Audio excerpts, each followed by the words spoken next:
Assalamualaikum warahmatullahi wabarakatuh. Saya Amatullah Mufidah dengan NIM 1911112540. Di sini saya akan melakukan video USL KMB 3 perawatan orif-oref.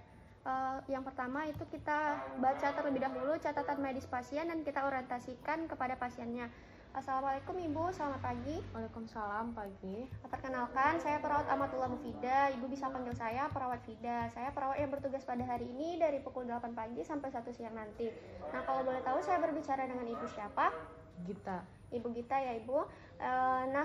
Pada hari ini Ibu, saya akan melakukan perawatan orif-oref di mana tujuannya adalah untuk mendeteksi dini apakah ada komplikasi atau infeksi yang terjadi pada luka Ibu ya Ibu. Nah, tindakannya akan berlangsung sekitar 5-10 menit di sini. Apakah Ibu bersedia?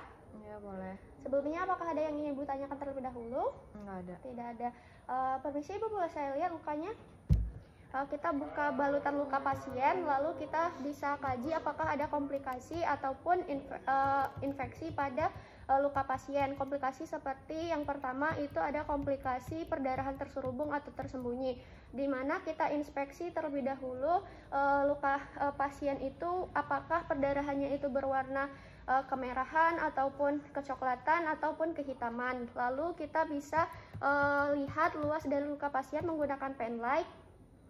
Nah, kemudian kita bisa beri tanda pada area lukanya. Lalu setelah itu kita bisa melakukan pemeriksaan TTV atau tanda-tanda vital dan bisa kita dokumentasikan. Nah, yang kedua itu ada komplikasi neurovascular compromise, di mana kita kaji 3 hal, yaitu adalah C, S, dan M. Yang pertama yaitu adalah color plus. Kita kaji terlebih dahulu capillary refill pasien dengan menggunakan ujung jari. Kita lihat apakah warna dari jari pasien itu dapat kembali lagi setelah 3 detik. Nah, kemudian kita juga bisa mengecek juga nadi dan suhu dari pasiennya.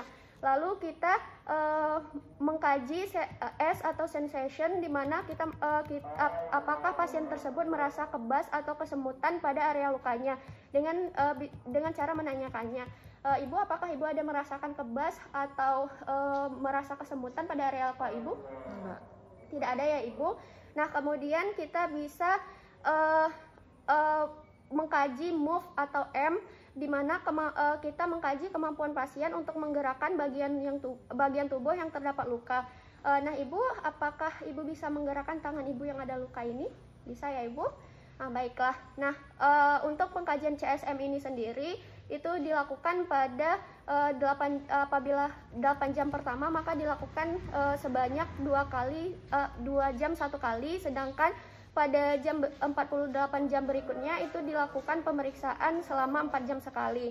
Nah, setelah itu yang ketiga itu ada komplikasi kompartemen sindrom, di mana otot, pembuluh darah, dan saraf itu dilapisi oleh selaput fascia elastik atau yang disebut dengan kompartemen. Nah, apabila otot pada kompartemen ini mengalami pembengkakan, maka dapat menyebabkan pembuluh darah dan saraf itu akan tertekan sehingga dapat menyebabkan nyeri yang tak henti-henti. Nah, kita bisa tanyakan hal tersebut kepada pasiennya. Ibu, apakah Ibu ada mengalami nyeri yang tak henti-henti dan berdenyut pada area luka Ibu atau tidak? Enggak. Tidak ada ya Ibu. Apakah Ibu ada konsumsi obat analgesik seperti pereda nyeri? Enggak juga. Enggak ada ya Bu. Nah, baiklah. Kemudian kita bisa juga kita kaji dari area luka pasien itu sendiri apakah ada pembengkakan atau tidak, dan apakah ada otot yang mengeras. Kemudian kita bisa kaji capillary refill pasien lagi, itu apakah warna dari jari pasien itu bisa kembali dalam kurun 3 detik, atau kita bisa lihat pada area kukunya itu apakah kuku pasien itu cyanosis atau tidak, dan apakah nadi pasien itu lemah. Kemudian kita tanyakan lagi apakah pasien itu merasa kesemutan atau kebas. Nah, tadi saya sudah meminta pasiennya untuk menggerakkan area lukanya dan pasiennya mampu, maka pasien tidak mengalami kelumpuhan. Yang keempat itu ada komplikasi skin or tissue breakdown, di mana biasanya itu terjadi jika gips yang dipasang itu terlalu ketat dan berada pada tulang yang menonjol. Nah, hal tersebut juga dapat terjadi jika gips yang ujungnya itu tajam mengenai kulit sehingga dapat meningkatkan resiko iritasi kulit dan dapat berujung pada infeksi. Nah, kemudian kita dapat raba pada area luka pasien ini apakah terasa hangat atau tidak. Apabila terasa hangat, maka kemungkinan terjadi peradangan atau inflamasi. Kemudian kita lihat juga pada drainase, itu apakah ada kemungkinan terjadi kerusakan kulit atau tidak. Apabila ada drainase, maka ada kerusakan kulit yang terjadi. Nah, kemudian pada area luka yang mengalami infeksi itu biasanya mengeluarkan bau.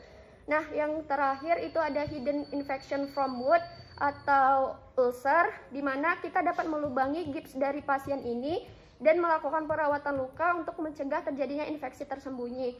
Nah, demikianlah beberapa komplikasi yang bisa terjadi pada perawatan orif-oref. Nah, Ibu, pemeriksaannya sudah selesai. Bagaimana yang Ibu rasakan? Iya, udah lebih nyaman sih. Lebih nyaman ya, Ibu. Nah, baiklah. Karena tindakannya sudah selesai, apakah ada yang ingin Ibu tanyakan? Enggak ada. Enggak ada ya, Ibu. Kalau begitu saya permisi ya, Ibu. Ya. Terima kasih. Wassalamualaikum. Waalaikumsalam. Demikianlah video dari saya. Wassalamualaikum warahmatullahi wabarakatuh.